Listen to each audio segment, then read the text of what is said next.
What is up, everybody? Welcome back to BrickBooks Live, and I'm so pumped for today's episode. Finally, Fred, I get you on a call. Yeah, it's good to be here. Bricks is here, and yeah, we've been chatting for quite some time, Fred. We've never actually chatted, we've been chatting for quite some time. We've never actually talked face to face. So I'm excited to have you here. How are you doing? Yeah, not too bad. It's good to be here. I've been a big fan of your channel as well. Been watching for probably good 7-8 months now since I kind of like got more and more into the Lego journey again. And yeah, it's been quite useful watching. And it's nice to see a lot of the people you've had on the chat before, also people that I've been watching as well. So it's like a nice community of people that like all interjecting between everything. So Right. it's been nice to see that all. Yeah, yeah. And Fred and I were just chatting before we went live that the last couple of live streams that we've done, we've had some Bricklink sellers on here. And, in my opinion, it's a good way to bring in Bricklink content into the BrickBucks channel because, of course, I do more Lego investing. But Fred, you bridge the gap. You help us to transition between the two, right? You do Bricklink. You primarily did Bricklink before, and now you've started to do more Lego investing. So, I'm excited to talk a little bit about how you think about both worlds, how your business kind of prioritizes one over the other, and how you think about sourcing in each area and different things like that. Yes. So let's kick off with and real quick, as you're viewing, feel free to drop comments in comments below for Fred. Let's kick off with a bit of background, Fred. I guess for anyone who hasn't seen your channel on YouTube where you document your Lego journey, how did you get started in Lego? How far back does it go for you? So I would say, first of all, it's like I've always been a fan of Lego, right? So I built Lego when I was a kid, and I've always been into Lego probably since I was about 5 years old. And I'm originally from Belgium. I had a big room there, much bigger than here in the UK. Lots of space. I still wish they had the house that my parents lived in back there. So, because that would have been amazing with a huge basement, but unfortunately we don't have that. Right. And I kind of played with Lego till like I was about 14, 15, and we moved to Spain. Then I came to university and my parents sold all my Lego. I was gutted, right? Because there was a lot of Lego. And I've always been a fan and kind of, always played with Lego. And then obviously in my early 20s, I had other priorities and kind of went off Lego. Didn't really follow it too much. And then kind of got back into it, I would say, about 10 years ago when they started with the modular buildings. So Right. my first modular building was the fire brigade. I'm still a big Nice. fan of the modular buildings. And I started buying the sets, and then I started, trying a few mock builds. So I've always been familiar with Bricklink. And about 3 years ago, I bought this bulk Lego, and my missus was like, "You're not having that in the house. I don't like other people's mess." So it was like stuck in the garage, right? So I was like, I left it in the garage, and then she's like, "What are you gonna do with this?" And I just kept it there. And I was like, when the COVID hit, I was like, "Oh, maybe I'll just sell it, and maybe I'll sell a bit of Bricklink, start doing that. So get rid of it that way because it'd probably be better value." Okay. And then I started to realize how much some of these parts were worth because I started doing, looking into it, and I was like, "Hold on a minute! I bought this box for like 30 quid." And it's now like £100 worth of Lego. I'm like, wow, this is quite amazing. Really, it was like an eye opener. And the thing that really opened my eyes as well were like minifigures. Now, I've never been a big fan of minifigures, or like kind of like when I built them, never paid much attention to them. Because even though I like Star Wars and things like the movies, I'm not a huge fan in terms of the Lego sets from like building them. So I never really experienced like the high value minifigures. But then when I saw them in some bulk, it really started to think like, wow, this is quite eye opening, right? So and then I decided, okay, I'll do this used Lego, this bin, and I started watching videos online from other people doing Bricklink and started like learning, seeing how people did it, and what to look out for.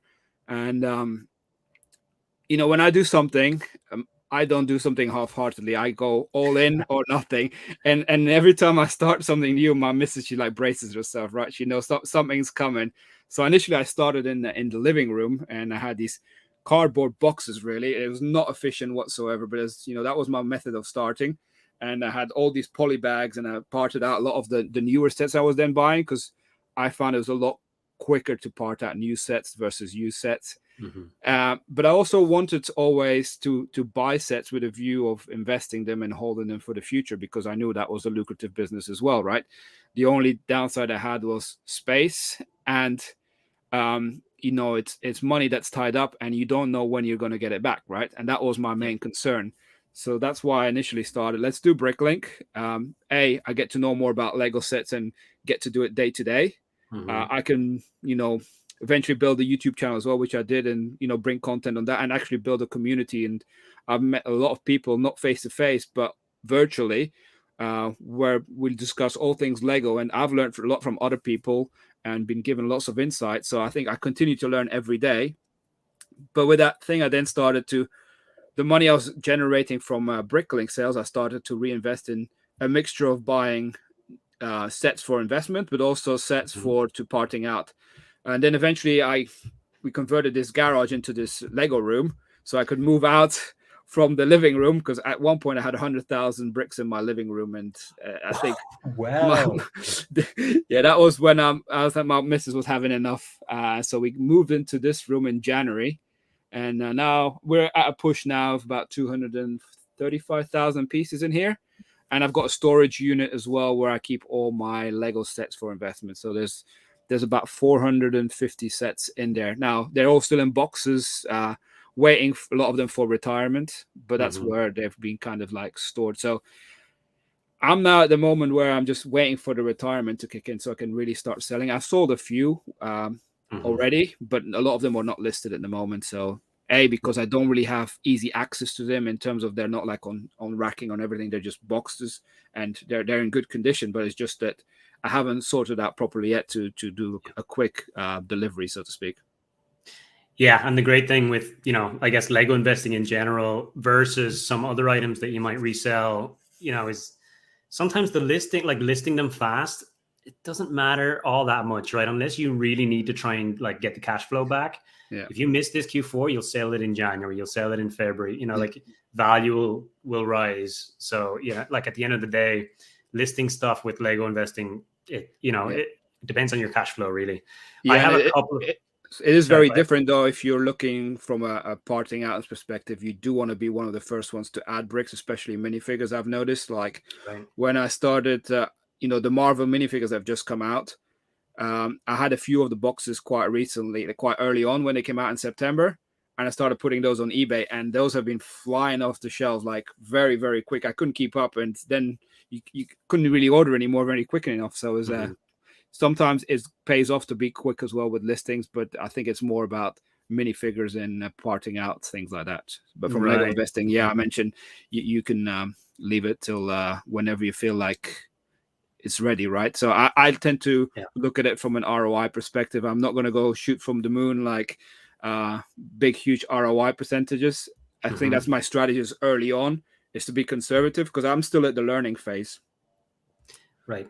Yeah. So that's the way I would think about it is like, a lot of other items and, a lot of other items on Amazon particularly have this price war, that will happens on all marketplaces, of course, but Amazon can have this crazy, crazy price war and race to the bottom, is what a lot of sellers would call it. And, it happens in most other items, even private label, people who import items with their own brand and build their own brand, and they import them from China or overseas. And, they're creating a brand around this thing. Then someone else joins the listing, creates a brand that, or a product that's similar, and they still end up with a race for the bottom. And the beautiful thing about Lego sets is that the supply cuts off, right? And then you have, it can't race to the bottom. It has to go up. So it's fantastic. So you said a few things that I really want to go back to. So firstly, when your parents sold all your childhood Lego, did they get a good price? Oh no, there was they sold the house with all its contents in it, and they kind of couldn't be bothered to pick it out. It was whilst I was at university, and they thought, oh well, you're 19 years old now, you don't need to play with Lego anymore. I'm like, well, it was still a lot of valuable Lego there. So it was, and recently I did a video of mine. I'm looking at old Lego sets from like the 80s and 90s, And it kind of like took me back. I was like, yep, I had that. I wished I had that. Like I had the Lego monorail, right? And I'm like, I wish I still have the monorail. That's like a set, and all the 9-volt trains as well. So things like that. That must really kill you, man. That must really kill you. Being so into it now, like you must really. Yeah. And then, now that my parents are like, I told them that I'm getting back into Lego. They're like, oh yeah, you used to have a Lego city. I'm like, yes, I know I did, but you know what happened to it? Yeah. Wow. Yeah, like I'm really lucky that I gave away all of my childhood toys except for my Lego. And Lego was what I was most into. So somehow I just had I had my parents put it away, and nobody saw it again until a couple of years ago. And then, it's still there. So I still haven't opened it since then, but someday I'm looking forward to it. And so your living room being full with 100,000 bricks. It wasn't full, but it took up quite a lot of space. I had cardboard boxes full of Lego. That's hilarious. And what year was this? This was before you documented things on video. No, I started my Bricklink journey in June last year, June 2020. So between June and January this year, till I moved into this room, right? So I've literally gone from 0 to 230,000 bricks since June last year. And then also the 440 or so sets in my storage unit. But now I'm kind of at the moment now where it's like, okay, I am steadying the ship, and I must admit, the last month was the first month I had positive cash flow. So I've been investing every time, and putting a lot of my own money in it as well. Mm-hmm. But I believe in it, and I can see it's going the right way. And now it's like I'm still waiting for those sets to retire. So I've got like that safety net, right? And for me, it's all about buying safely, right? So buying at the right price for me is my strategy. So it's all about finding the right deal at the right price and doing your research as well, right? My day-to-day job is a procurement manager, so I'm all about purchasing and negotiating. Unfortunately, I can't really negotiate online for Lego. But it's I can spot a good deal when I see one, and it's the one thing that I enjoy doing as well. I don't mind spending my time on it, and that's the thing I would say about this investment journey as well. Is it's something I'm passionate about. It's not something I'm going to get bored of. It's not something I'm going to give up anytime soon. I come home, and the first thing I think about is like, I want to get into my Lego room and just get stuck in and just work on the Lego. And that's why I also enjoy the Bricklink, because it is a day-to-day thing as well. See, this is great because I really believe that everyone brings a different skill, to the Lego investing game, right? That, it could come from your day job or an interest that you have or something like that you can tap into as a kind of a competitive advantage a little bit. And because we are in the middle of investing and e-commerce and reselling, right? Lego investing it's both. It's a reselling business, an e-commerce business, but it's also, you need an investing mindset and understanding of compounding and growth over time, and and return on investments and different things like that. Then having a bit of a financial kind of backing, or a little bit of it, if you think financially, or you're financially conscious, how to go get good deals and protect your your investments with a margin of safety. That's the way Warren Buffett would call it, right? A margin of safety.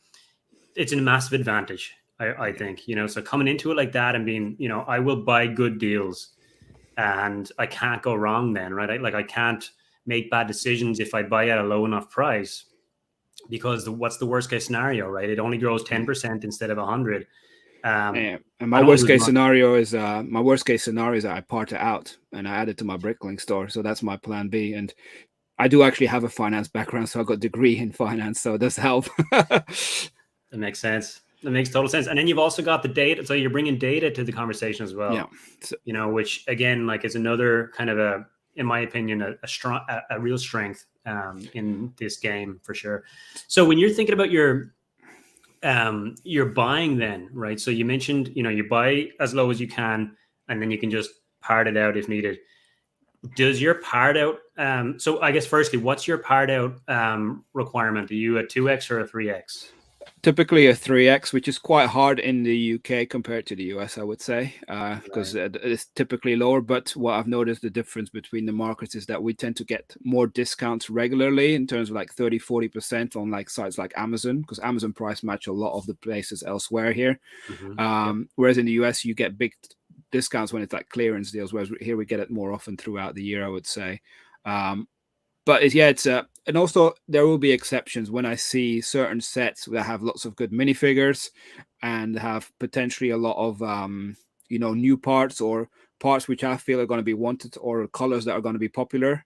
Those are the sort of things that I'm going to be after. And it's not always about the part out value. So if you watch my channel, people will know that I've got this top 10 of all the best sets by part out value, and the number one is a set that I'm actually not buying myself, and it's Lego Dots. Purely the fact is that because I see so many dots online and there's so many people that have it, it's going to take forever to sell. So yeah, you might buy one or two, but I don't see that as my strategy of just adding more to what I need, right? So there are some people who love dots, but for me it's I'll have some, but I'm not going to go all in, and I'll look something for that I think is going to sell. The one thing I have also learned is that when you promote a lot of deals, you got to be aware that other people are going to be buying on the same sets, and they're going to be adding the same stuff to your store, and you're going to be, the market is going to have the same pieces, so you're not necessarily going to sell them quite quickly. So then it becomes a matter of size and scale. Are you the biggest, or are they going to come to you first? So it's having the variety as well. Right. Yeah. And so is there an element of when you're making those decisions for buying for Bricklink, is there a crossing point between, what makes a great investment in your mind and what makes a great part out set in your mind? And do you try and play in that cross, between them? It's like a judgment call I make, and it kind of look at the set, whether, you guys talked about like desirability and collectability, things like that, if it's going to, appreciate in value. But one thing I look at, let's say a set, and what is it? Let's look for 100% ROI. Let's double it in price. And how does that compare to the part out value currently? So that's how I look at it. So, because part out values have a trend of going down over time, whereas, reselling is going to go a higher price, and the investment set over time, at least that's what we all hope for. Mm-hmm. So I kind of look like, when it's doubles in value, is that going to be already close to the part out value or not? And if it's nowhere near close, I'll just part it out, because it might make more sense just to part it out. But other sets which I think like, yes, this is going to double in money quite quickly, let's just hold off, and then there's no point parting it out. Right. Like Star Wars sets, I'm not necessarily going to part out unless they have minifigures, or I might just part out a few of them and keep a few for investment purposes as well. So sometimes it's a mix. Yeah, and I guess some of those considerations for part outs, like minifigures and the influence that minifigures can have, does that make you lean, like when you're thinking about an investment purchase, does that make you lean toward those sets as well? Or would you invest in a Lego art set, for example, that doesn't have minifigs, if it didn't have a great part out value? Would you buy it for investment or no? I bought one purely because it was a great deal. Right. But because I bought it for I think it was half price, $57.50 here in the UK. So I was like, well, if it's half price, you might as well give it to me. I'll take it, right? So half price trumps all. So I was like, worst case scenario, I part it out. Oh, and I bought some of the Mickey Mouse ones as well. Again, was pretty much half price as well. So I got a few of those in storage. And yeah, as I said, worst case scenario, I part them out, because it will hit my 3-to-1 requirement as well. So right. Mm-hmm. And when you're buying for investing, do you also, if you get a damage set, are you kind of, okay, we'll just part it out now? Or, is it kind of a contingency plan beneath your investing business as well to have your Bricklink store there? Yeah, I had an example. Here in the UK, we can also order from Amazon, not necessarily just in the UK, but from the continent as well. So from Europe, I often order from Amazon France, Amazon Germany, all the different Amazons, and it can be quite beneficial to order from abroad. And I think it was in January, February, I bought some of the Ducati motorbikes from a really good deal from France. I think it was about £35, and the retail price is 55 in the UK. So it was a very nice discount. But this was just after Brexit, right? So I'm just wondering if the French got really angry with us, so they just decided to damage a lot of the boxes. But it's probably just coincidence. And when I saw the boxes, are like, these are not in a reselling condition. And I knew it wasn't a 3-to-1, but I was like, let's just part them out. And to be fair, a lot of the parts have sold. So those are the sort of things when I look at the box, if it's got a minor dent or anything, I will always communicate if I sell it, if it's a minor dent or things like that. But if it's damaged with like, you know, clear openings, I'm not going to sell it. And I just took the decision to part it out, Okay. even though it was not my intention in the first place. I was thinking about this, you know, and like, you know, I've obviously considered Bricklink a couple times. I dabbled a little bit, and you know, one thing that has always struck me about it is that point, right? That it is such a contingency plan to help with or to complement a Lego investing business model. You know, because not only would it be, you know, for damaged sets that arrive, you could just part them out. But also, you know, if you ever had a leak in your storage, what's the first thing you're going to do? You're going to part out every single one of those sets, right? It's going to be a great kind of a claim insurance first, I would say. Yes, yeah, okay. The second thing you'll do is part out all those sets. So there's, you know, there's a handful of different kind of real benefits aside from obviously the less obvious benefits, like, you know, all of that knowledge that you would get from being a Bricklink seller. Because honestly, are there many people out there who know Lego better than someone who's operating a Bricklink store? Probably not, right? It's deep knowledge about Lego. There is a steep learning curve, I must say. When I first started learning even just the basics, like the colors, right? You're like, what? You know, to me, this looks like brown, but then it's like reddish brown. It's like, wow, what in the East? And then you find out that Bricklink have a different naming convention versus Brick Owl. And then you're like, wow, so it's even more complicated. And then even though Lego stores, like the Lego group owns Bricklink, on their website, the colors are different again to what they have on Bricklink. So there are actually websites where I have like a color list to check now. Yeah, it's a lot, and like the different, you know, honestly, Bricklink it's a very different, like in general, a different e-commerce business model than sets, right? There's different skills that you need to have. There's different, you know, like a lot more patience, a lot more dedication, I would say, you know, and consistency, things like that. There's definitely one thing I want to highlight to people who are thinking of becoming a Bricklink store, because I've often seen on like Facebook groups and people thinking that this is like a quick, rich making money scheme. It is definitely not. It needs a lot of time, a lot of effort, a lot of space. And as I said, I've only just was cash flow positive last month. But it's got to be treated as a hobby. But if you want to do it successfully, you got to treat it as a business, right? So I do it as a hobby, but I operate it like a business, if that kind of makes sense. So I enjoy doing it, but I've got like my ways of working, and you know, I got to stick to my principles for it to be a success, because otherwise you're just throwing money at it. And I've also got the challenge that I've got two boys who love Lego, and they look in this room like, "Oh, it's nice," and I'm like, "Out of here." That's tough. Yeah, so let's talk about that first year, because you know, it's baffling to me that you scaled so fast, right? You really did. So, and you know, being cash flow positive after it's just over a year, right? It's about what, you know, a year and a quarter. Yeah. That's not abnormal, right? To spend that long kind of in reinvesting in a business. If you're, you know, if anyone who watches decides to go and open a brick and mortar, it could be a lot longer before you're cash flow positive. At what point, I guess, did you feel like, yes, this is going to work? And how was that ramp up? You know, was there any point where I think you doubted it or anything? I think it was probably after about 6 months when you know started seeing the sales come in. I think it was like November. I think it helped a lot with the lockdowns as well, and the Lego stores not being open. So you started to get really good revenue numbers, and that's when I started thinking about buying, you know, sets for investing as well, right? Because I would have been a lot more cash flow positive a lot earlier on if I just focused on Bricklink. It's purely the fact that I've been buying sets for investment that it's taken so long as well. But yeah, it's I really wanted to ramp it up quickly because I saw the potential. I also understand that, you know, you need that lot count to drive the sales as well. So you need availability of a lot of different kind of pieces, and you can do that with used pieces quite quickly without too much space.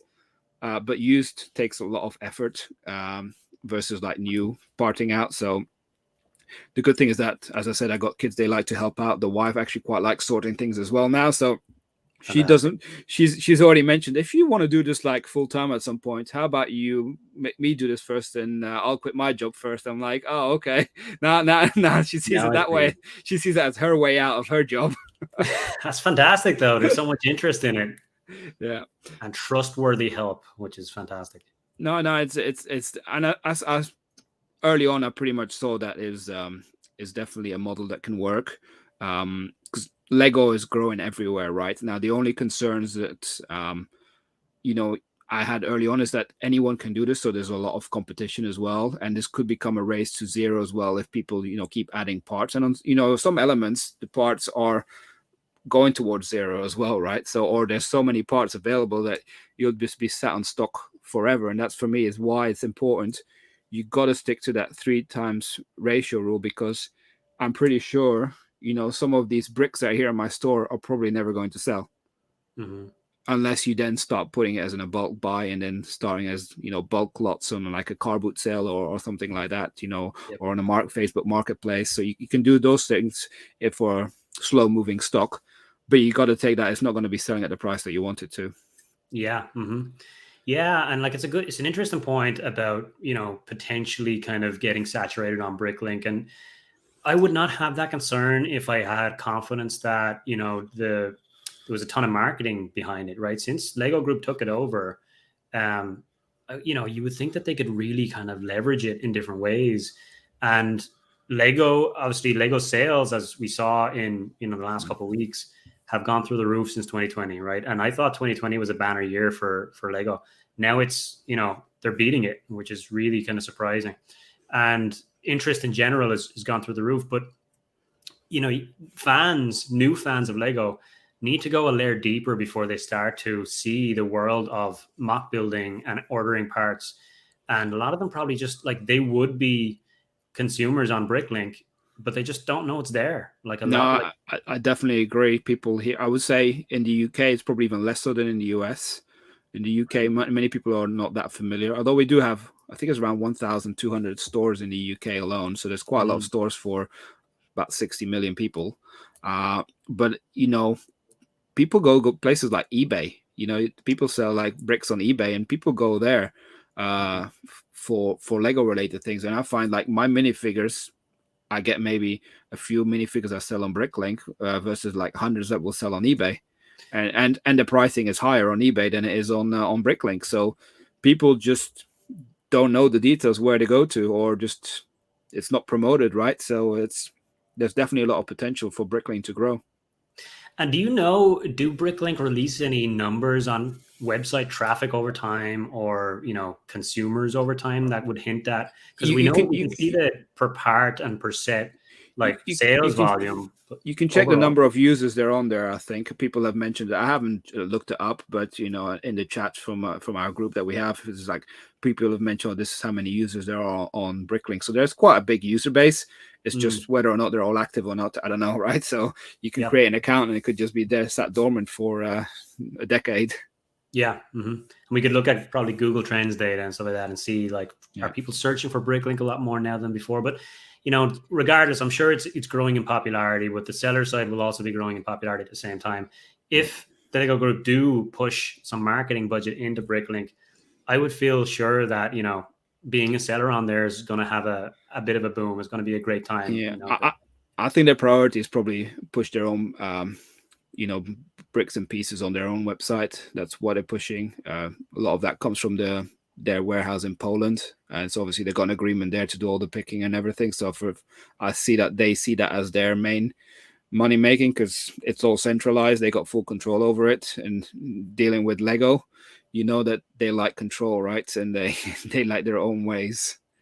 So I don't think they're just necessarily going to put it in the hands of potentially hobbyists and damaging their reputation, because I would say probably 95% of all the sellers on Bricklink are very good, but there will be the odd fewer people will have bad reputation, right? So, or not being the same sort of standards.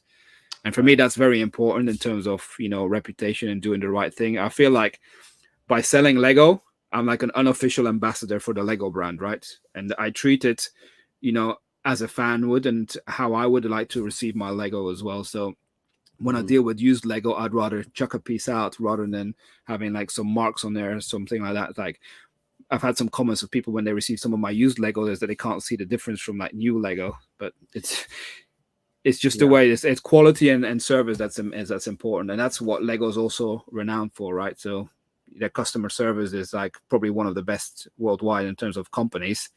So I feel like we owe it as sellers as well to kind of keep up that standard. Agreed. Yeah, 100%. And that is one of the things I've really liked about like learning more about the Bricklink community is that like a lot of the sellers on there are fans of Lego, right? So it is a kind of a marketplace that, you know that the sellers are going to care about the product and they're going to care about the end user. Because And I I think a started. lot of it is genuine as well. It's not just, there is an element of customer service being very important on Bricklink because of your feedback score, but also your return buyers being important. But I genuinely feel like a lot of it is real, and sellers they just care a little more than what you would get on Amazon or somewhere else. Yeah, and I started my Bricklink journey as a buyer. So I discovered a few years ago the website Rebrickable, which is, as a Lego fan, is just amazing. Oh yeah. And as I decided my oldest son, he's into trains and steam trains, so I built him the Union Pacific. It's like 3,300 pieces, like as a massive Lego train. And I built it as a surprise for me. Absolutely loved it, and it's kind of stuck in my wardrobe at the moment because it's such a big thing. Where did you put it? Yeah, it's like another Titanic, right? It's just massive. yeah. It's some of the mocks on Rebrickable are just like, I don't know how anyone can store some of these things. You'll need definitely a dedicated room for some of those things. But that's where I did some learning as well from as a buyer perspective, where you have your wanted list of your pieces and you put it in. And I did like auto buy, and it showed me like if I wanted to buy, I think it was like over 3,000 pieces, it was like £900. It was like a ridiculous high amount because they limited the number of sellers. And I started looking into the details. And then what I found out is that the sellers that have lots of the parts, they push the prices up because they know people are going to buy these anyway. So they inflate the price. So if you're a bit smart about it, you can then start putting like average prices as maximum for certain pieces that are very expensive, but is widely available. In the end, I bought it from maybe 12 stores instead of like the 4 that were recommended. But at the end, it cost me like £300. So just because some people were trying to rip people off. So that's fantastic right there. Thank you for sharing that, because I had this experience just last week. So I happened across some mocks of Lord of the Rings skylines, right? So it's designed in the Lego skyline kind of structure, the architecture skyline structure, but it's Lord of the Rings themed, right? So it's kind of like you could get the 3 Lord of the Rings movies as an individual skyline and then line them all up on a shelf together. They're fantastic mocks. Like, they look amazing. And so I started looking into pricing them up and stuff. And I came across exactly what you're just talking about there, where, of course, the sellers with the high lot counts can price things up, and you end up paying kind of more than otherwise. So yeah, I'm gonna try it that way. It's a balance, right? You got to look at what the prices are, and it takes a lot more work, but you can definitely save money if you But it also depends on how unique the pieces are. If they are very unique, you'll probably be stuck. But if there's some pieces where they know that this is a popular rebrickable set, they will just like, right, let's just ramp it up because the demand is there. Now, I don't do that because I don't have the time just to look into all that, and I just set my pricing as pretty much default and just adjust it even slightly downwards just to make sure that we generate enough sales. Just to get the stock shifting, because I do have a big backlog of stuff to add to the store, which I don't have space for at the moment. So it's all in my loft. So wow. So you've got stuff in like wardrobes, loft, like in this Lego room, storage units, like all over the place. Yeah, but as soon as I walk it, as soon as it comes into the hallway, I've got the misses on my case. So that's like a red line. Yeah. Well, look, you're out of the sitting room, so it's a good start. So this growth over the first year and move toward cash flow positive, I guess. Like, broadly, what was the experience like for you? Did you feel like it was, was it almost borderline too much work, or looking back, kind of, did you enjoy the process for that year, or were you kind of, let's just push hard and hate every moment of it until I get to a point where I can stabilize things? No, I loved it. The only thing I didn't love was my original setup when I started getting orders of like, 100 lot counts, and I was still dealing in poly bags where I had to start picking pieces out. It took forever. Now with my current setup, it's a lot easier. And I always knew I wanted this, but I didn't have the room to kind of do it. So that once we had the garage conversion done, this is when I knew I could kind of take off and grow even more. But then there's obviously when I've had some mixed experiences with eBay, as well. And there was a stage where I kind of like, well, let's not. I didn't like eBay before I had a store, because I felt like it was an unfair platform, because some people get free listings and other people don't get free listings and things like that. And then people like, and I was predominantly just selling minifigures on there. So I felt that some people were having an unfair advantage over others, right? And the only thing I kind of found out is because I had my listing on auto renew, and I kind of got stung. But suddenly when the fee kicked in, because they gave you like a 1 month free, here's another month, and you think it's going to be free forever, and then suddenly again a renewal fee listing. Yep. It's like, wow, I didn't see that one coming. So but funny. And then eventually you now got eBay small shop, and that's a lot better. So you kind of know where you're at. Yeah, you kind of have like a stable number that you can do every month, and it all just it makes more sense. And so, did you always like since you started with parting out, did you do minifigs on eBay right away then? Not right away, but I quickly moved on to that because I just saw the value you could get was higher on there. Right. Initially, I set up my own website, but it's difficult to drive traffic through that, and that was just becoming too hard to then manage, because you obviously have to manage your inventory. On Bricklink and Brickout, it's easy because they synchronize themselves. But then if you do eBay as well, you have to synchronize eBay manually with your Bricklink store to make sure if you have a sale on there, or maybe you don't put all the quantities on there. But then it's, how do you manage all your stock? So that's the big issue I find, is that if you have a sale on eBay, make sure that you update Bricklink quite quickly as well, just to make sure that you don't have anything sold twice. I've not had that issue yet, but it could potentially happen. Which is the worst, having to cancel orders or drop ship from somebody else to the customer. All right, so real quick, I'm going to just kind of jump into the comments here, check in with everyone. So, and I'm going back to the beginning here. So we have our toner, my two favorite brick pros. Thank you for being here. Chris is here. Chris, good to see you. We have Star Killer. Xavier, welcome. So we have a question here from Star Killer. If I state that my focus themes are architecture, creator, expert, and Star Wars, am I then missing out on certain themes? What are your thoughts, Fred? I guess this would be a different answer for both for Bricklink and investing, but maybe you want to give a perspective on both. From a Bricklink perspective, I don't really focus on theming necessarily. The one thing I will buy less of, at least here in the UK perspective, is Friends, purely because the colorful, the purples and things, they don't sell that well. So I look at it as well from a color perspective as well. So you kind of want to look at what elements are in there, so not just necessarily what the theming is. But from an investment perspective, I got quite a lot of architecture, creator, expert. I haven't got that much Star Wars, but I try to buy some of the smaller Star Wars sets. That's my main concern again, is space, but also shipping things, right? Big sets. I kind of made a list of the stuff I have. I think Marvel is probably a good theme as well to look at for certain things, and Speed Champions, right? Those are like gold dust, and anything Christmas related at the moment. Certain things like Christmas, or even small sets, like I would say, like when they had like the wedding favor sets, some of those things where people, and then suddenly they stopped selling them and they haven't replaced them with it yet. I had those sets parted out. If I had kept them as sets, I probably would have made more money of it. But suddenly you see lots of people, like for weddings, they want to have a groom and a bride, and you see those minifigures just suddenly fly out the window. So you're like, wow, what's going on here? So clearly people are having a wedding. Yeah. Some of the seasonal stuff can fly. I was looking at spoiler alert, upcoming video on the BrickBooks channel is looking at gift purchases, and some of those the seasonal gift purchases, the Christmas tree, it's just totally flying in value. One thing here particularly I found out in the UK is probably unique sets like these in the color that you find that just UK specific, because these are the trials they're doing, right? These you buy in store for like £13, and on eBay they're double the price already.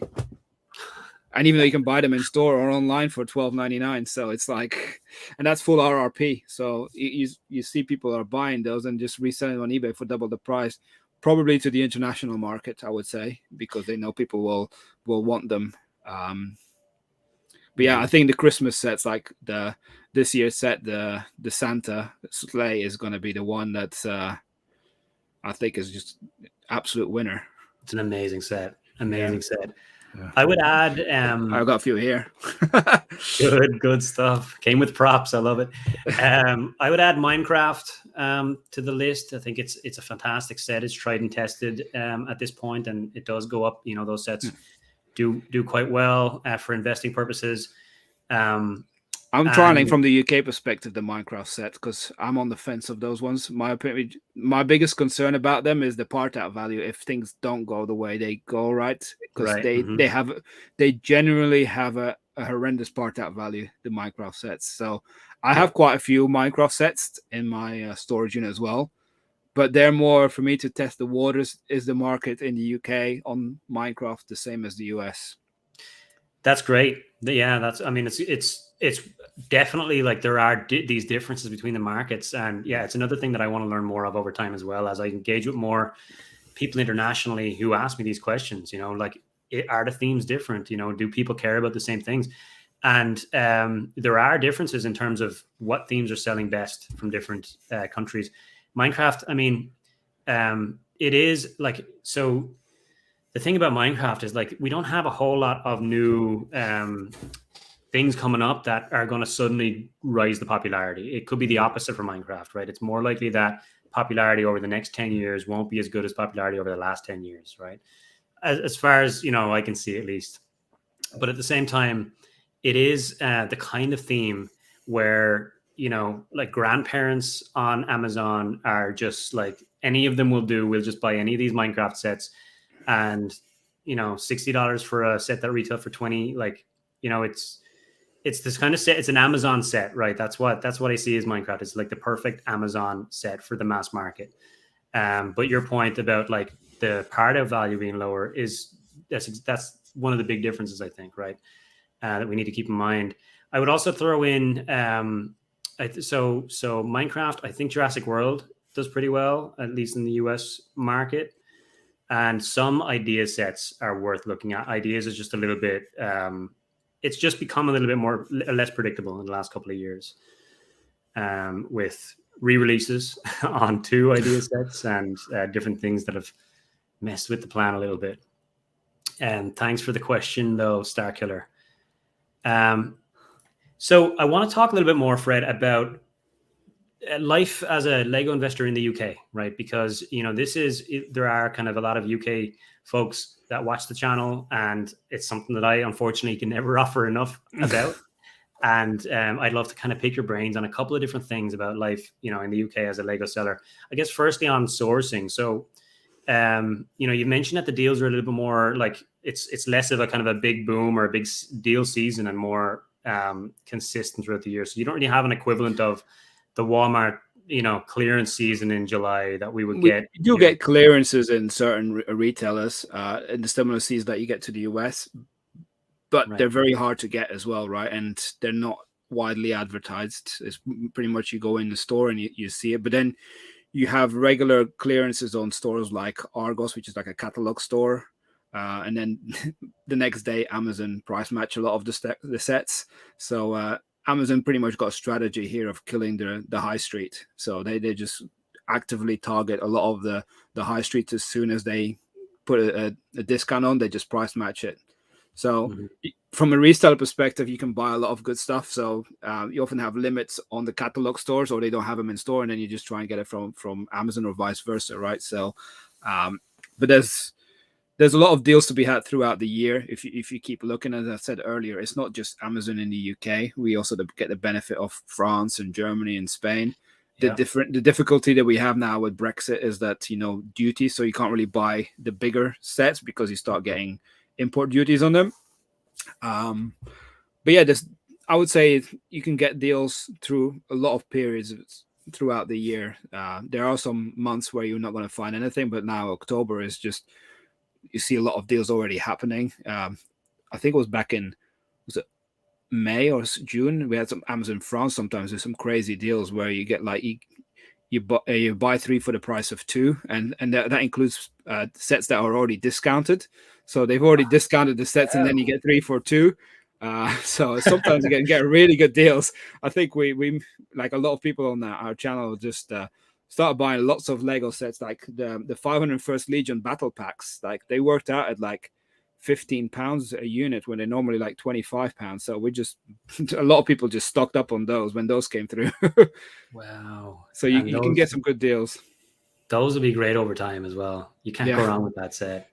That's yeah. So like, I guess, how does the duties and customs impact things now? Do you know like rough percentages on how much it would add to a set? No, so basically, if you buy from Europe, you got to try and keep it under the £135 mark, and then you don't actually get duties charged on there. And the good thing is, if you order from the Amazons in Europe, it kind of shows what it will be. So you can just play with the volumes to go just under that, right? So or split up the volumes and have it shipped to 2 different addresses if you have people that you can ship it to. So those are the things you can work around with. But it's as I said, it's difficult for larger sets. It's more of an issue, I would say, if you're looking at it from a Bricklink and investing perspective of selling. It becomes more complicated because your buyers on the continent might suddenly get charged a shipping charge. So suddenly they get like a duties based on something that they think they already paid, and it's still very unclear at the moment on where we're at with things like that, because you use one courier and it gets there, no problem, no duties. You use the Royal Mail Service and people suddenly get a charge, even though you put in all the right paperwork and everything. And then they mentioned, well, you haven't done anything electronically. Well, there is no electronic platform to do it. So you get lots of issues. And I think a lot of people in the UK are looking to stop selling, at least into mainland Europe. To the US, there's no issues. It seems to be like a UK Europe thing that's mainly an issue. Right. Yeah. And so you haven't been going with Bricklink long enough to kind of know a big comparison between pre-Brexit and now. But from what you've seen in the community or talked to people, do you know if there's a big traffic impact to UK sellers? Are people kind of seeing the UK banner and thinking, I don't want to deal with the hassle of potential? I think a lot of people have switched off, and a lot of people on the continent have just stopped buying as well. But I would have said even before Brexit, 99% of my business was UK, right? So there was never that much of a focus on the European side. I would say the only difference was maybe on eBay, where you had some minifigure sales to France, and somehow Italy seemed to buy a lot of minifigures. So I had quite a lot of sales to Italy and minifigures. That kind of has stopped, but there's enough demand for it, I would say, in the UK for that not to be an issue. Okay. Yeah. Okay. And then, so the other thing about sourcing, obviously, is online versus local. One of your recent vlogs, by the way, I love that you're doing vlogs now. It's a great addition. You went to a local toy store. Do you find that are you able to source as much in person, or would most of your sourcing be online? I would say it's depends what I'm sourcing, right? Like, I love going to the Lego store for pick-a-brick walls, because I like to see that's purely for my Bricklink store, because I think that's an easy way of adding stuff to your store at often higher than 3-to-1 ratio. So that's why I love going there, and you get VIP points as well. And they know me in my local store now, so no, it's okay. I know the store manager. Channel? No, but they love the fact that I did a challenge with my son where we visited 8 Lego stores in a day. So and they kind of like took pictures of us and everything. So they kind of know me, and I get like extra freebies sometimes. So it's quite nice. So they still treat me nice. They for don't now. really know you though, Fred. They know you as a fan, right? Yeah. I am a fan. When they learn the investing side, it might be a little bit different. Yeah, but I never go in there and start to buy like 5 or 6 units, right? Like the Christmas set, I bought 1 the other day, even though they had 10 or whatever. I know I could buy 2, which is the limit online, but I go to my limit when I buy online on Lego. But in store, I want to make sure that I'm fair and that other people are able to buy it as well. I'm not going to go crazy and just start to hoard everything. That's not what I do. I'd rather go again the following week and see if it's still there. So I think that's one of the benefits in the UK versus the US is you're never that far away from a Lego store. We have 17 or 18 now in the UK, which is probably not that great from a reselling perspective from Bricklink, right? People can just go to the pick-a-brick wall. But if you're looking from investing and once it retired, then it makes no difference. But I think in the US, most people have a store nearby, but there's a lot of bigger distances as well, right? People that are living in the sticks, so to speak. So Yes. I'm not sure how many Lego stores are in the US, but I guess they'll be concentrated in the big cities. But the US is such a vast continent versus the UK. Whereas here, I'd say most people at worst, it'll take them 2 to 3 hours to drive to their nearest Lego store at worst, and that'll probably be like in the Southwest somewhere.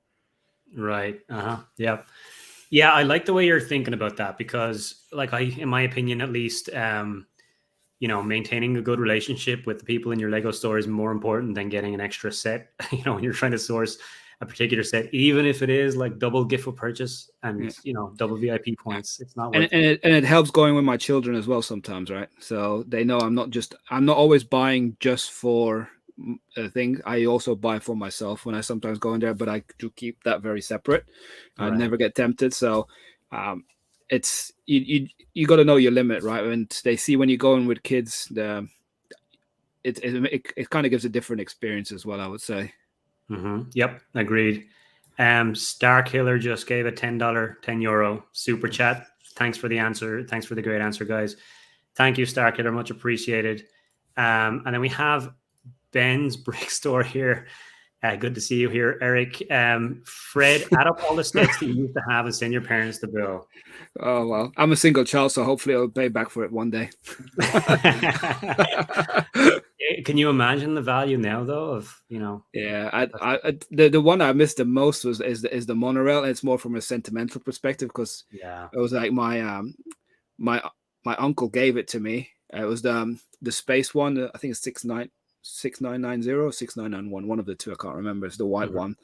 And he shortly passed away like a year later unexpectedly. So whenever I see that set, it kind of reminds me back of him now because he gave it to me, and that was like my first ever big Lego set. And I spent so much time with those 9-volt batteries going around in that monorail train. I think everybody has like the one set that they remember the most from their childhood. That and the Metro line or 9-volt train.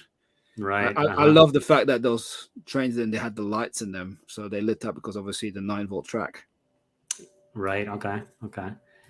We have Adam here. Hello, all. Looking forward to the dialogue. Xavier, I really enjoyed Fred giving real good deals out there. Really opened my eyes. 100% agree on that. I think it is important to, like, it is a kind of a different muscle for some people to flex. To like online arbitragers, people who like flip things from online. It could be any sort of item, even in non-Lego items. They're really good at this stuff, right? They're good at thinking about the profit margins and buying as low as possible to create that margin from thin air. And in some cases, they're using creative different ways to do that, whether it's racketing for cash back or different kind of things. But when you're coming into this from a Lego fan perspective, we're used to paying high prices, right? We're used to going to the Lego store and paying full retail price a lot of the time. And then more recently, obviously, we have other retailers that are starting to discount because Amazon are squeezing profits down on retailers. Lego fans are just a little bit less used to, I think, looking for the absolute best prices, and it is very important in. Even when I see a deal, like you mentioned, the best price. When I see a deal, I kind of know, well, this deal was better a few months ago, so it's likely going to come back at a better deal again. So, but sometimes when you do see that deal and it's better than you've ever seen before, that's when they hit the button, right? And sometimes you got to be quick. Like I managed to snap up the Millennium Falcon, the USDS one, for £468, and then 6% cash back. And I think a few of the people on the channel got it as well. But as soon as I told the people on the channel, that was through Hamleys, the store sold out instantly. So sometimes you got to be quick, right? And we got the Ecto 1 when Amazon had a crazy day in May last year. This year in May, and got the Ecto 1 for like £80 when it normally retails for £180. So sometimes when you see those deals, you just don't think about it. You just go hit the credit card. I don't care. Just go for it. Yeah. And like when you see those deals, some of the other considerations that we make when we're like the considerations that we make when we're buying Lego investments, they change case by case, obviously. And if it's a set that is half price or greater, some of that stuff should go out the window a little bit, right? Like if it's half price, does it matter as much if it's going to retire soon? Maybe a little bit less than otherwise, right? If it's half price, does it matter as much if it's, a theme that you usually don't buy? Maybe a little less. And this is the way I think about Walmart clearance, right? And is really the reason I have so many SKUs in my inventory. if I'm for my very focused buying, I'm dealing with a handful of SKUs that I'm, on my hit list or whatever. But then I go to Walmart clearance, and there's markdowns for 50%, 40% on different things. Could be a set that I had no intention, it wasn't on my list, but if it's 50% off, I could you completely can't go resonate wrong. with that, because I think it was last year I went into Sainsbury's, one of the supermarkets we have here in the UK, and they had some sets, and some sets I wasn't even familiar with. It was Overwatch, and I was like, "What's this?" Right? And I look at the price, $17.50, and it's normally $35. I'm like, and they had two. I'm like, "Oh, I'll buy them," and then didn't even think about it. I'll just worry about it later. And then I looked at the pricing on eBay. It was £70. I sold both of them for £70 each. So I was like, "Yeah, that was a good deal." So I'm So glad funny. I'm glad I just pulled the trigger on that one. Yeah, and like learning how to do this stuff as well, and like we could learn more about how to find great Lego deals by learning about retail arbitrage in general and online arbitrage, and looking up videos on how people are doing that, or reading about how people are doing that, and finding other items at great discounts, And because some of those skills will map over. there's a lot of things that you learn through a lot of practice, and like things that you find out that happen. Like, I mentioned earlier, Argos, when they update their pricing, it's usually on a Tuesday night over to a Wednesday morning. But what happens is that their pricing gets updated in the system, and you only find out by adding stuff to the checkout, and it only updates on the main page the next day. So when that happens, a lot of people in our chat, they kind of check that on a Tuesday night and like, oh, Argos have updated their pricing, and then we kind of find the sets, and then you buy them before the Wednesday morning hits, and a lot of the stuff might be already out of stock. So that's how I figured out how that happens. So those And are the sort of things you got to be. You learn that from part of the community, I'd say, you build as well. That's exactly what I was about to say, which is like that's the kind of thing no one is ever going to know on their own, right? You can't figure that out on your own. You can figure out when the store down the street is having a sale by on your own, because you see it one time and then you remember the date. You're never going to figure out to add an item to Argos on midnight on a Tuesday evening on your own. That's community stuff, right? And that's like and it's not all networking. sets, so they tell you what sets as well. So yeah.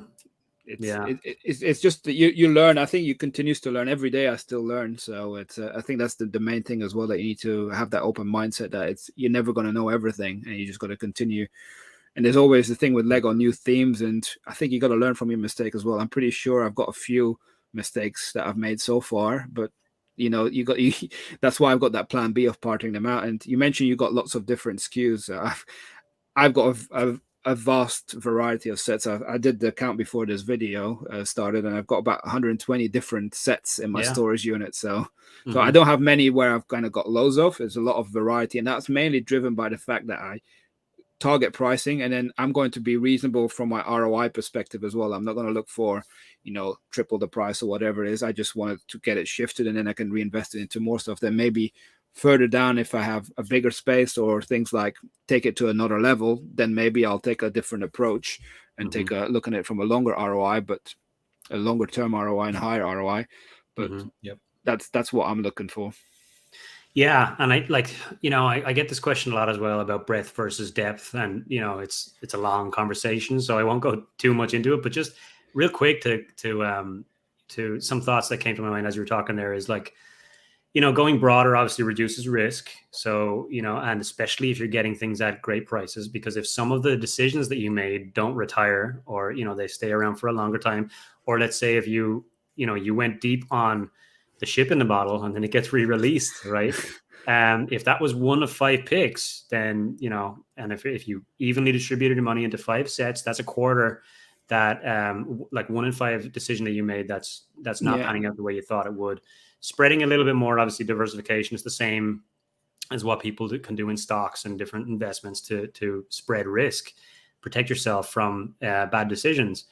But the problem with that, of course, is that there's more work, because this is e-commerce, right? So we're listing more items, and if you're doing eBay, you're taking more photos, and all of the different things that go with that, right? Versus one SKU, 50 quantity, one listing, fast kind of, and then obviously the shipping supplies and different things that come into it. Being able to use the same box for all of your sets versus more SKUs means a little bit more complicated shipping setup, right? And being kind of having to figure out different shapes, all sorts of different sizes and shapes of boxes and stuff like that. So there's a lot of different considerations, but I think, it just depends on your setup, how much risk you want to take on and how much work you want to do really when it comes to breadth versus depth. And the reason why I've got lots of this, like different SKUs, is just mostly to learn as well, because I want to see what works and what doesn't work. So I'm still at that learning curve, and I find that this is the best way, right? So you'll see what are the hits, what are the misses, and then over time I can learn from those mistakes as well. And I don't have many SKUs of each necessarily at the moment, so it's some of them I do have, like quite a lot of in some architecture sets, some speed champion sets, and some of the like gift for purchase as well. I've got quite a few as well, so some of those. So they're all good, and I kind of keep them, right, because I'm not going to list them as soon as everybody else lists them. So because that's often the question I get asked is like, do you list your gift for purchases straight away, or do you kind of like hold them on till later? So what's your feeling on that? It's funny you ask. That's the next video. Oh, is it? I shot a video on it. I still need to fine tune a little bit before I put it up, but it's. By the way, Shane didn't prompt me for this one. I did not prompt you for this. Yeah, the next video is going to be looking at this question. Now I'm looking at it on Amazon using Keepa, which kind of helps us to see price over time, and it's hit or miss. Basically, there's not a very easy conclusion. My opinion on it after doing that bit of research is to sell sooner. In most cases, we do see appreciation. Gift for purchases do rise in price over time, just like other sets do. They don't just sit stagnant. Especially during, especially the holiday gifts during holiday season, because they benefit from, a double whammy during Q4, right? All Lego set sells faster during Q4. And if you're a holiday set, like the Christmas tree gift for purchase that was 2 years ago, you're getting a sudden surge in demand during the time when, it's most important. So Christmas tree has gone from being a free gift to $150 on Amazon US right now. So that's people who picked up 50 of those, or they're doing well, right? But it's not always the case. And some of them, like Monster Book, in my opinion, is like, it's fantastic because it's borderline between what you'd expect of a gift with purchase and what you would pay for as a full $40 set, right? That Monster Book is. And I think that, the fact that, that Harry Potter fans they're willing to pay that inflated price for it, even though it was free, because of that fact, right? Because it is a more, I guess, a meatier gift with purchase. And so that's what kind of some of the things that go through my mind when I'm considering if I want to hold it or not. Is this something that people will buy for a gift at Christmas time, right? And for Monster Book, the answer is yes. So even though Monster Book hasn't really grown in price a lot on Amazon US, at least, it's grown a little bit. I see demand surging for that this Q4, and then the price going up. Others like Amelia Earhart and a couple of the others, it's less certain. So in some cases, I don't think you'll do a triple up. And if you want to double your money with Lego investing, if you like, especially for an Amazon seller, if you look for a triple up on the price, and just let's say a third of it is fees. It's not really a third, but let's say a third of its fees, then you'll double your money, right? You won't get that with gift for purchase a lot of the times, right? It won't triple in price. And let's say if you put a value of $30 on it or whatever, it might not get to 90 within a year. Whereas if you sold immediately, put that money into speed champion sets or something else that is a little bit more consistent and more of a sure thing, you have a better shot of doing that. So I think, that's the real kind of decision I made after it is, yes, it will grow in price. You will do fine, but arguably the money will be better elsewhere. And I guess that's the entire story of my next video. So no one needs to watch it now. It's all good. Sorry, Shane. It's all good. I'm glad for the tee up, Fred. I appreciate it. So sorry, did you want to make a point on that before we move on? I think it's also probably the thing I just kind of thought about is the fact that it probably gets out of people's mind as well, right? Whereas a Lego set, people will have seen in store for a year or two at least, whereas a gift for purchase is just a snap that's out there, and suddenly it disappears, and people who have missed it, they might not even know it was there, right? So that's probably another thing to consider. Yep. Exactly. And, even to the point where on Amazon, like a lot of the older sets, they don't even have listings in the US, at least. I went back and looked at lists of older gift for purchases for the last couple of years, but looking on Amazon, a lot of the older stuff are just they're not even there. There's no market for them. So, Xavier, do you build Lego also, or just work?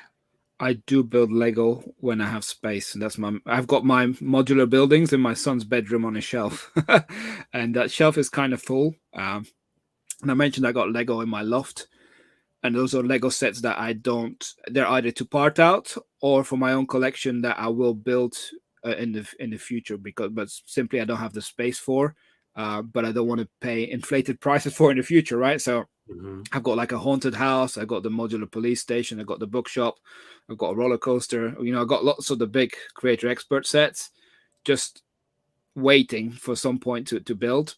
But it's space is my main issue, and hopefully at some point we'll move house, but it's not in the immediate future, but we'll see. And my main criteria for a new house will be a room for this, a bigger one. Yeah. Because my dream is eventually to build like a Lego city, right? Because that's what I had as a childhood. I had the Lego city. So that's amazing. Yeah. A big one. And you mentioned you were a big fan of the modulars. Which one is your favorite? I like the assembly square a lot, purely because it was the biggest. Okay. Just had a lot of things to do, and I think that was probably my favorite one, just purely because it took the most time, and it's a lot of different buildings that you're building inside. So it's I think I've got it as well with a light kit as well, so it lights up. Although that's the only one I ever bought with a light kit, and I'm still not convinced about the light kits because they're quite complicated to put together. Yeah, some sets though really benefit from Disney Castle. If I was building Disney Castle, I'm getting a light kit no matter what. Hogwarts Castle as well, I think. Xavier, again, this is one I missed from earlier. What eats more space, sets or Bricklink? Sets.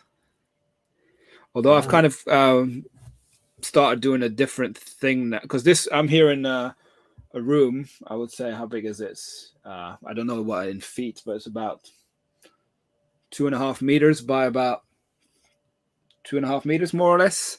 So it's not that big a room, and I've got my 250,000 pieces in here. So it's all in here. My Bricklink store is run out of this room, and it's not the biggest, right? So this is half a single car garage. So this is half the size of the room. So and it's all in here. Whereas my storage unit is 100 square feet. And if you were to think, broadly, and you don't have to like try and calculate this out, but if you were to think about sales value of all of those parts versus the sales value of all of your Lego sets and the space that each of them take up. Yeah, well, I've done my research before. I was prepared for that question. So, wow, that's fantastic. So I've got around £30,000 worth of Lego bricks in my Bricklink store, pretty much, and it's around my buy-in price of the stock in my storage unit is about £15,000 to £18,000. So, but that's my buy-in price. So let's assume double. So there's probably more value in my storage unit than there is here. Okay, but this is a lot less space, so it's almost borderline between them in terms of it's borderline 50-50, and whereas this will likely go down in value over time, whereas the other stuff goes up in value. Right. Yeah. Because that's what you look. That's value of your space then will change over time. Yeah. But you're turning over stuff in this room. Yeah. This is to keep me busy, right? Because at the moment I'm not selling. If I just wanted to do reselling, I'd just be doing nothing. I'd just buy sets and wait for a year or two. Yeah. Which is not me. Yep. I like to keep busy. So we have Paul here, and this is a question I've answered a couple times, but I'm definitely kind of happy to give my thoughts on this. But Fred, what's your thoughts on this one? So do you feel like the growth in Lego reselling in general from COVID and other things like YouTubers will cause it to the bubble to burst? What are your thoughts? I think there's two ways of looking at this, right? And one way it's good because there's a lot more new people that got into Lego, so they'll be looking for some of the older sets they missed out on. But I do think there's also been a lot of sellers and expecting it to go quite quick. So there could be a reduction in return on investments in the short term. I think that's what we got to expect. I think the biggest beast we all have to worry about right now is inflation, at least here in the UK. That's the biggest worry that I would have. I wouldn't say it's necessarily going to cause the bubble to burst, but I think it's going to probably take some people out who are not in it committed for the long term, who would just wanted to make a quick return. I think that's going to remove those people from the market, I think, because lots of people who are in it for the short term will realize that it's this, you have to be committed for this. And I think a lot of people have been seeing it as an easy thing, and it's not. You know, it's you got to think about, it's not just about putting things in a box, but it's dealing with complaints, it's dealing with the people, it's dealing with people's expectations, and making sure that you keep that reputation as well, because it only takes, you know, some bad reviews and suddenly your sales could completely come to a stop, right? So I think that's Lego's going to continue to build new sets and bring out new stuff, but there's going to be a point where I think those people are going to leave, but I think it's going to be other economical factors rather than just the COVID impact, I would say. Right. Yeah. Yeah, Paul, my thoughts on this are mostly that, you know, that we're going to be okay, right? Broadly. That, you know, the Lego group they really know what they're doing in recent years, right? They've really upped their game. With the product line is fantastic. The deals they're making, the licenses are fantastic. And as a result of I guess, you know, their work, they have really boomed and they've become the biggest toy brand in the world. And if you look at the growth numbers, it's ridiculous, right? In the last 10 years, demand is at a huge high. And then you compare that with e-commerce numbers and more people going to the internet to buy, which is still growing, right? A lot of people still don't go to the internet to buy their Christmas gifts. You know, the demand is at an all-time high. It's never been higher, right, for Lego online. And yes, the resale market is growing, right? There are more resellers there now to meet some of that demand. I do not think that the resale market can meet all of that growth because the growth is just so fast, especially with, you know, the bump that we've had from COVID, which does create a lasting impact as well, because a lot of those people, not all of them, but a lot of those people will be Lego fans for a long time, right? The people who were stuck at home last year and were buying sets just because they were bored. Now they're learning about collecting Lego and, you know, buying the new stuff and, you know, building on that stuff that they bought last year. And some of that is contributing to the insane numbers. And then, you know, you add on to that, you layer on the fact that even if there are a lot of resellers in Lego, everyone has a different strategy, right? So some people hold for a year, some 2 years, some 3 years, some quick flip, right? Some of the people who are listing sets right now on Amazon are going to be sold in the next, you know, right now, right? They're going to sell immediately. Different themes that people look at, right? Different themes that people specialize in or focus on, different price points that people focus on. So you have all these different niches in the world in the Lego investor community that mean that even if there were, you know, like X amount of us overall, the people that are going to be competing with you on a given listing are a very small subset of that, you know, and the demand, I think, is going to outweigh it. So that's my overall perspective on it. And I think that there's more than enough to go around. Yeah. And for me, it kind of goes back to the point. It's all about your buying and your strategy, making sure you buy at the right price to kind of protect you from things like the bubble bursting and things like that. So you make sure that, you know, worst case scenario, you sell it at RRP and you will still make profit. Mm-hmm. Yep. We had Chris here when we were talking about Bricklink traffic. He actually shared Bricklink had 788,000 organic visits last month. I should have known, Chris, that you're gonna have that number at the ready. I love it. All right, fantastic. So we talked a little bit about sourcing differences in the UK. What about selling differences, Fred? Are you I guess firstly, are you finding? So you really haven't started selling your investment sets yet at all, is that right? Not much, no. The odd set here where I could see that it had already retired, I've sold a few, but not that many. So I'm kind of like waiting for it to have a wave before I can list them and then sell them.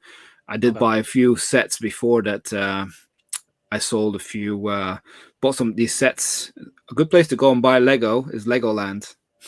I went last year with my kids and I bought these sets, these 3-in-1 sets. They were creator expert ones. this little ship, and I think their RRP was like £13, and they sold them for half price. And when I came home, I realized that these were from 2016, and they were already retired for a few years, and they were going for £35. So those are the sort of things like I recommend go check out Legoland. That's fantastic. Or, small, like small brick and mortars that, mom and pop stores that might be in a small village sometime down the countryside, right? Little toy store they might have retired sets as well, right? My local toy store, which I put in my last vlog, they've got tons of retired stuff. They got like pretty much a full line still of hidden side stuff.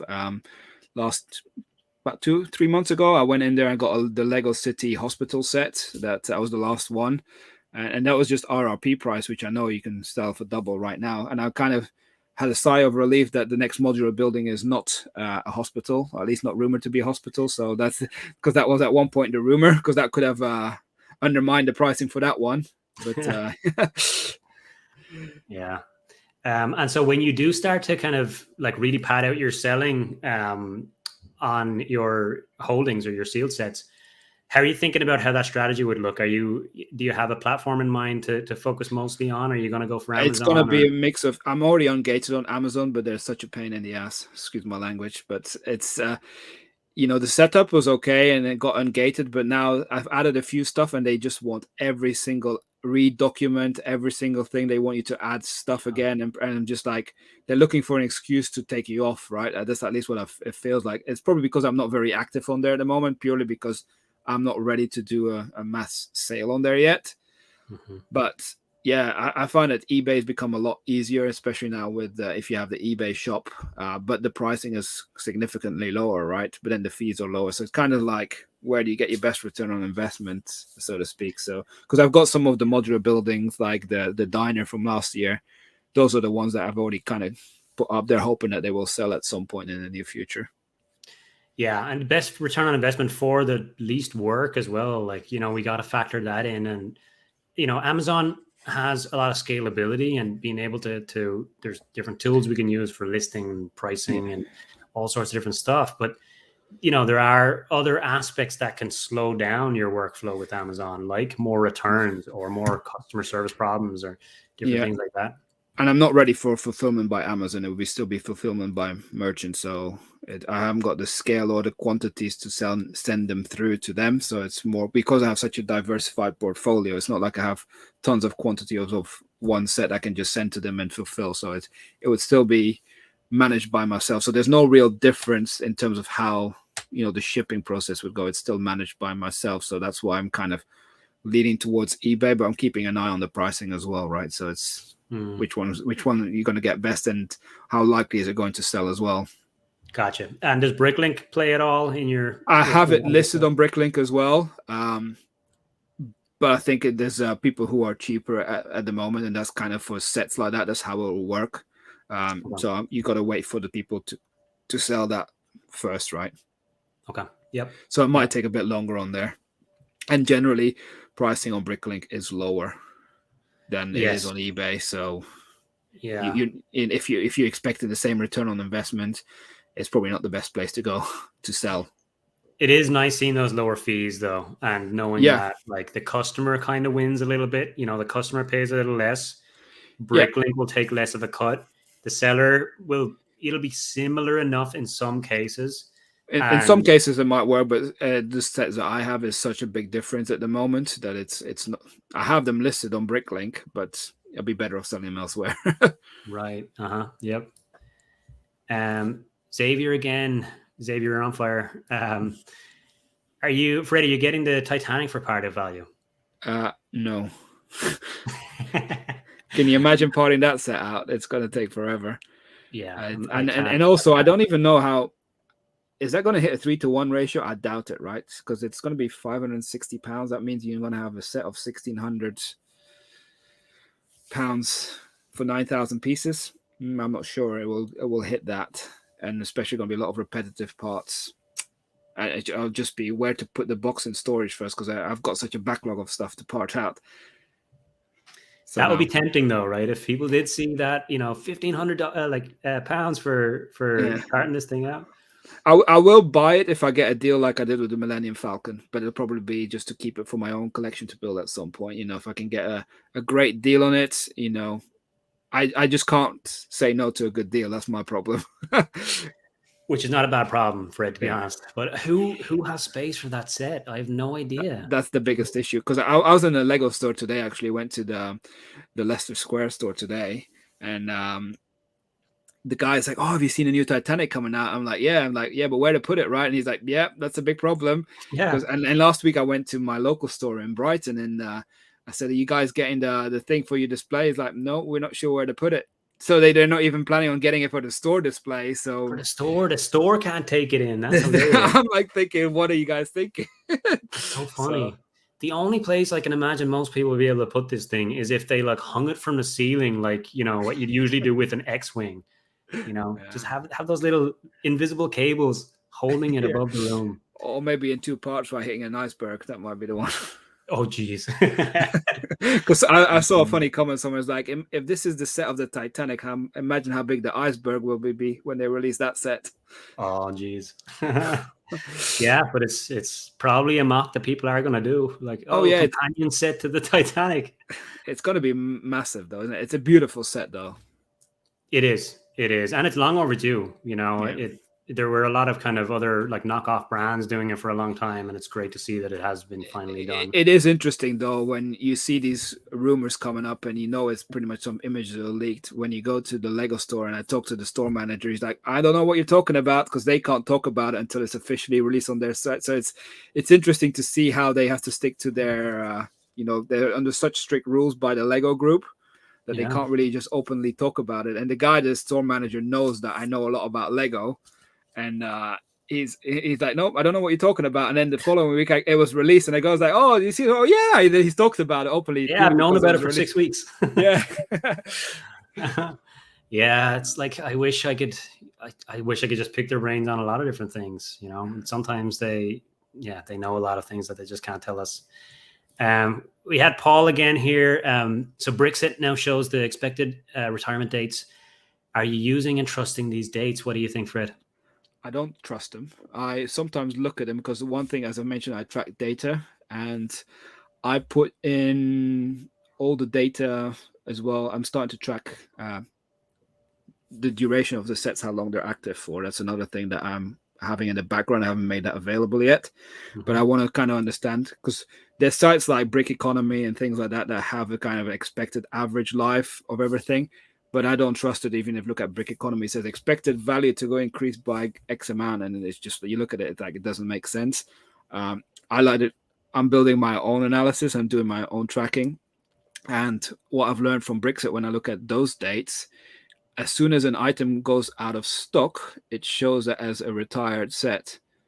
But then when it gets back in stock, it suddenly just changes again. So you can't necessarily trust those things. The only time I update my retired stuff is my retired dates is when it's no longer available on the Lego website, or it shows as retired. Then I look at Brickset, because I know it's not going to update anymore.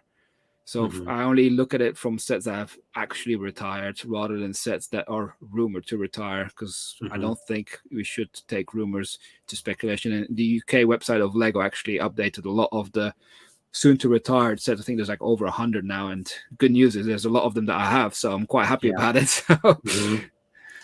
It's funny, yeah, because like now this year we have so much more information than previous years, right?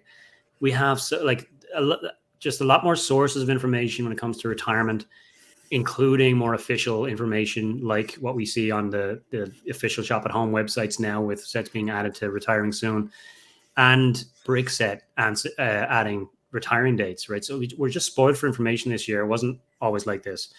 When I first started off, it was all just it was trying to figure out average shelf life per theme, right? You know, like what is the average shelf life? If I'm in the latter half of the average, then I think I'm close enough, and then I'll take a stab. You know, now we have a lot more information. Paul, what I've seen, so we don't, I personally anyway, don't know the exact source of Brickset's retirement dates. Aside from what Fred was talking about, which is like when they say it's retired, that happens from like they're refreshing it from the shop at home listing, and like Fred said, whenever it goes out of stock temporarily, that can be wrong. So I wouldn't trust it right away. But the upcoming dates when sets are like currently available and they're saying it's going to retire at the end of the year, I don't know particularly where they're getting that from, but from what I've seen, cross-referencing it with other sources, it has been in line with the other information that I've seen. So that's all I can really say on it. So I can't say like it's perfect because it's straight from the Lego Group. I don't know if they get it straight from the Lego Group, but it is in line with other sources that I've seen. So take it as with a pinch of salt, just like any other source that you ever use for retirement dates. All of them should be cross-referenced. So you check it on Brickset. You also check it on, any of the blogs that release the lists, and you check it on your own research on the theme, the different things that you expected. And you just use as many different sources. You also check it with the community that you're in, and what are people seeing? What are people thinking? And you just use as many sources of information as possible to make those decisions, and don't base it on any one place. That's my overall thoughts on that. All right, so I want to take us toward closing out here. Fred, thank you for your time, man. It's been fantastic finally hanging out, I gotta say. We waited too long for this. So I guess I'm conscious that you are in a unique position with being both a Bricklink seller who also does Lego investing, and being relatively recent in this, right? You started just over a year ago. So, a lot of people are thinking about doing what you're doing now. Like, will look at what you've been able to build in a short space of time and think, okay, well, that's what I can do, right? I can double down on, I can do Bricklink and use that as my kind of day-to-day and, turning over to build a big inventory. And then I can put, some side money or profits from Bricklink eventually when you start hitting the green into Lego investing. So, what you're doing right now could be a goal for some people out there. So what would you say, I guess, was, some challenges that you ran into or things that you would watch out for if you were starting again? Or maybe even some things that you think went really well that you would do again if you're starting again. Is there any kind of learnings that you've had over the last year? Yeah, I would say if you're looking from a Bricklink perspective, is plan out your space on how you're going to set up, because it's not the parting out that's the hard work. You want your picking as easy as possible, right? Because when you get an order of like 100 plus lots, you don't want to be spending hours on picking. The other day I had my biggest ever order in terms of lots. It was like 600 lots nearly. So that took quite a while. It took a few hours to pick that. So imagine if you don't have a great setup, it could take more than a day potentially. And you don't want to be doing that, because that is going to demoralize you and you're going to say, well, I can't be bothered with this. So you want to make sure that you keep the drive and the commitment, I'd say. For me, that's not been an issue because I've been a fan of Lego. So you got to, I think the first thing, if you're looking at it, you got to see is like, is this really something you see yourself doing for a long term or just a short term? Because if it's a short term thing, I wouldn't say just get into the Bricklink, just look at the Lego investing and just manage your time. And it's, if you have a lot of spare time and you want to dedicate it, then Bricklink is the way to go. If not, then look at the investing, but just bear in mind that it's going to take you a longer time to get that cash generated, right? So it's all depending on your time and your space, I would say.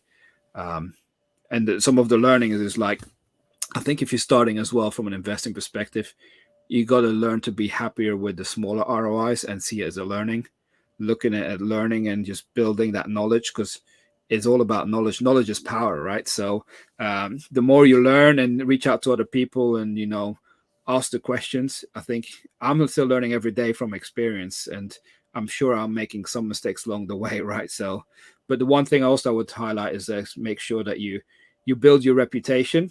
Like the one thing from like a Bricklink perspective is like, I've got on the 3 platforms I sell on, I got 100% rating on all 3 of them. So, and I've got lots of reviews, right? So on like eBay, I got like nearly 200 reviews, and like Bricklink, I got 743 orders, and Brickowl over 200. So, and all of them are 100%. And I think when people see that, they trust, okay, this guy is going to send it. And I think in a way, it also helps that I've got a YouTube channel, because they can see this is what I'm actually doing, right? So I let people know whenever they place an order, check out my channel if you've got any concerns or anything like that. So, and I'm available. People, that interactive thing is important, because you need to keep the communication channels open. And you will make mistakes, and sometimes it's mistakes that the customers are going to face, but you got to own the mistakes and fix them, because that's what people ultimately remember, because you don't want to give them a bad feeling about it. So I've got a lot of repeat customers, and sometimes I made a mistake with those when I sent the wrong part, but then I was like, okay, own the mistake. I see I made a mistake. Here's the part, and I'll send it to you for free, kind of thing, right? So things like that sometimes you have to do, because it's all about the customer service. It's all about how you react. Yes, 100%. Yeah, like that's one of the hardest things sometimes when you're a reseller is just biting your tongue when you get a customer, especially if it's a difficult customer who's or why has my package not left the post office, and different things like this. Yeah, and that's the side you don't see necessarily on on YouTube, where people think, oh, this Bricklink thing is an easy thing. No, I'm in here many hours every evening that I'm sitting here and just working on it, and like parting out, adding stuff to the store, like sorting things out, maybe sometimes reorganizing things, or continuously doing some updates. And that's what people don't necessarily see, and they think this is all hunky-dory, just picking an order and we'll send it out, we'll make the money. No, there's a lot of work that goes into in terms of the data analysis that I do as well. Every month I track over 600 sets all manually, and the reason why I do that is because I know there's a benefit for me to make my right decisions going forward, right? So I take it to that level that for me, I know I have to do that to make the right decisions to help it become a success.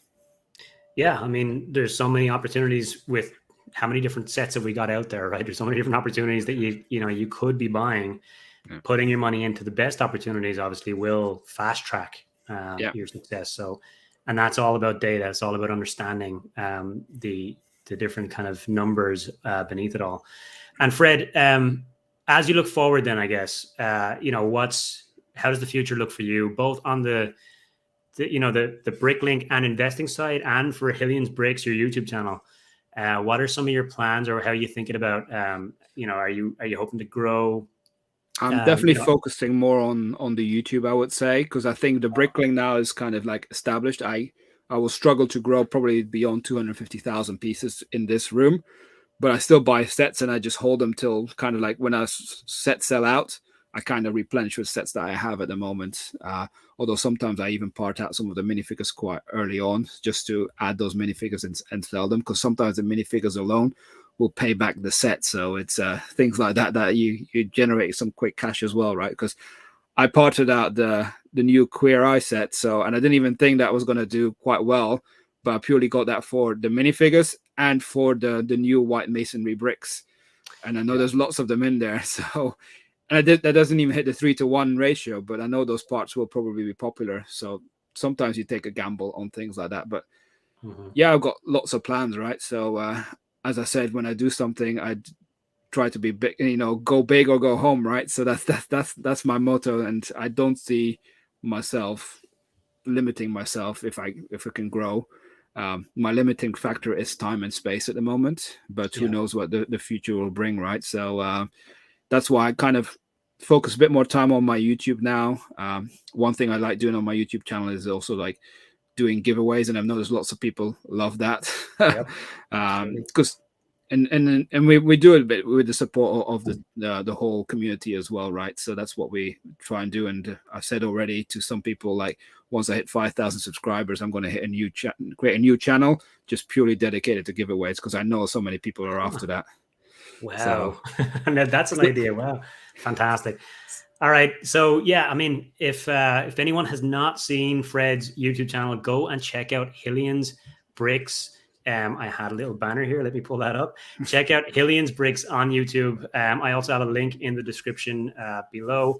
And check out Fred's if you're interested in Bricklink, check out his part of value videos, which are amazing. They're ranking basically the current best value part out sets, which I think there's a big difference between the US and the UK. You will see there, and that's always what fascinates me, and it's something that I'm going to look into, what kind of like drives that as well, because is it either the US market are paying more for the bricks, so it inflates it, or is it purely because the pricing is lower for the set? I think it's a mix of both that kind of drives that. And also the US doesn't have the sales tax, whereas in the UK, we've got the VAT that's kind of embedded in the RRP. So it's kind of like sways those things as well. So there's lots of different factors that kind of thing. But it always looks at me like the top 10 in the US, they've all got more than a ratio of 3 to 1. Whereas in the UK, I think there's only like 1 or 2 sets that have the 3 to 1 ratio if you look at it from an RRP perspective. But then that's probably also why in the UK we get a lot more sets discounted like 30-40% quite regularly on Amazon. Whereas when I look on Amazon.com, you know, most often you get 20-25%, and that's kind of like the limit, right? A lot of the time, unless there's like a special event going on. Interesting. Yeah. Yep. That's it is interesting to hear about the differences, and you know, hopefully you'll be making a video. I'm sure you'll be making a video if you do have any like crazy findings as you analyze that further. Yeah, it's definitely on my to-do list to analyze that. All right, good stuff. All right, so go check out Fred at Hillians Bricks and the more recent vlogs as well, which I love seeing. Fred, thank you so much for being here, man. I've really enjoyed it, and I think like I've learned a lot. I think everyone watching has probably learned a lot from this chat. So thanks for sharing with us. And everyone watching, there will be another one in about 2 weeks in terms of BrickBucks Live. Thanks for tuning in. Make sure you subscribe as always. And I'm Shane from brickbucks.net with Fred from Hillians Bricks. And I'll see you next time. Cheers, everyone. Thanks, Shane.